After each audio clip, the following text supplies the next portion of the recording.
গভীর রাতে যে 7টি ডাক শুনলে ভুলেও বাইরে যাবেন না।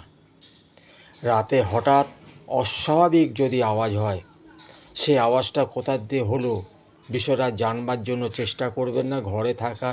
ঘরে আছেন, ঘরে থাকবেন। কুকুরের ঘেউ ঘেউ কান্না বা শেয়ালের ডাক যদি শোনেন, অবশ্যই সেটা নিয়ে ব্যস্ততা প্রকাশ করবেন না। ঘরে যেমন আছেন ঘরেই থাকবেন। গাধা চিৎকারের ডাক যদি হঠাৎ শোনেন, ঘরে থেকে বেরোবেন না। হঠাৎ কারোর কান্নার আওয়াজ শুনলে ঘর থেকে বেরোবেন না। বাঁশির শব্দ বা বাদ্যযন্ত্রের আওয়াজ যদি শোনেন, ঘর থেকে বেরোবেন না।